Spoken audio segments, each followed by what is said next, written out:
കഴിഞ്ഞ ദിവസം കോഴിക്കോട് ഒരു സ്കൂൾ പ്രിൻസിപ്പലിന്റെ വാട്സപ്പ് ഹാക്ക് ചെയ്ത് 4 ലക്ഷം തട്ടിയ ന്യൂസ് കണ്ടില്ലേ നമ്മൾ. അദ്ദേഹത്തിന് കേന്ദ്ര വിദ്യാഭ്യാസ മന്ത്രാലയത്തിന് കീഴിലുള്ള യങ് ഇന്നോവേറ്റേഴ്സ് ഡിപ്പാർട്ട്മെന്റിൽ നിന്ന് ഒരു ഉദ്യോഗസ്ഥനാന്ന് പറഞ്ഞ കോൾ വരുന്നു. സൂം ലിങ്ക് അയച്ചു കൊടുക്കുന്നു, OTP ഷെയർ ചെയ്യുന്നു, വാട്സപ്പ് നിർജ്ജീവാക്കുന്നു. പിന്നെ ഹാക്കേഴ്സാണ് ഈ വാട്സപ്പ് മാനേജ് ചെയ്യുന്നത്. പിന്നെ പെട്ടെന്ന് ചീറ്റ് ചെയ്യാവുന്ന ഡിപ്പാർട്ട്മെന്റിൽ നിന്ന് അല്ലെങ്കിൽ കണക്ഷൻ എനിക്ക് സത്യമാണെന്ന് ഫീൽ ചെയ്യുന്ന ഡിപ്പാർട്ട്മെന്റ് അല്ലെങ്കിൽ ഏജൻസികൾ നികാരം വ്യാജനകാരി കോൾ വരും. അതുകൊണ്ട് നമ്മൾ നല്ല ശ്രദ്ധിക്കേണ്ട ഒരു കാര്യം എന്താ വെച്ചാൽ ഡിജിറ്റൽ ലിറ്ററസി, ഡിജിറ്റൽ ലോകം ഒക്കെ വ്യാപകമാകുമ്പോൾ തന്നെ വലിയ സങ്കീർണമാക്കുന്ന മറ്റൊരു കാര്യമാണ് സൈബർ സെക്യൂരിറ്റിയും. 3 പ്രധാനപ്പെട്ട കാര്യങ്ങൾ നമ്മൾ വളരെ ജാഗ്രതയോടെ കാണണം. ഒന്ന്, ഡിജിറ്റൽ ട്രാൻസാക്ഷന് വേണ്ടി ഒരിക്കലും നമ്മുടെ പേഴ്സണൽ അക്കൗണ്ടോ ഇമെയിലോ ഉപയോഗിക്കരുത്. അതിനുവേണ്ടി സെപ്പറേറ്റ് ഇമെയിൽ അല്ലെങ്കിൽ ബാങ്ക് അക്കൗണ്ട് ഉണ്ടാക്കുക.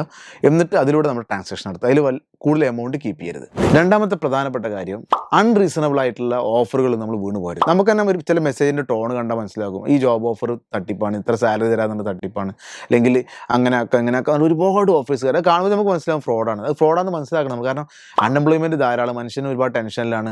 അപ്പോൾ ലോൺ തരാം, ഒരു ഡോക്യുമെൻറ്റും വേണ്ടതുകൊണ്ട് നമ്മൾ ഡാറ്റ തട്ടുകയാണ് ലക്ഷ്യം. മൂന്നാമത്തെ പ്രധാനപ്പെട്ട കാര്യം എൻഷുർ ബിഫോർ ആക്ട് ആണ്. ഇപ്പോൾ 4 ലക്ഷം തട്ടിയത് അദ്ദേഹത്തിൻ്റെ സുഹൃത്തുക്കളിൽ നിന്നാണ്. സുഹൃത്തുക്കൾ സ്വാഭാവികമായിട്ടും മെസ്സേജ് വരുമ്പോൾ സത്യം എന്താ വിശ്വസിക്കും? കോൾ ദം. കാരണം ഡീപ് ഫേക്ക് ഒക്കെ വ്യാപകമായ ഒരു കാലത്ത് ഇതൊക്കെ സാധ്യമാണ് നമ്മൾ തിരിച്ചറിയണം. അതുകൊണ്ട് ഈ 3 പ്രധാനപ്പെട്ട കാര്യങ്ങൾ നമ്മൾ ഉറപ്പുവരുത്തിയാൽ നമുക്ക് ഒരുപാട് കാര്യങ്ങളിൽ നിന്ന് രക്ഷപ്പെടാൻ പറ്റും.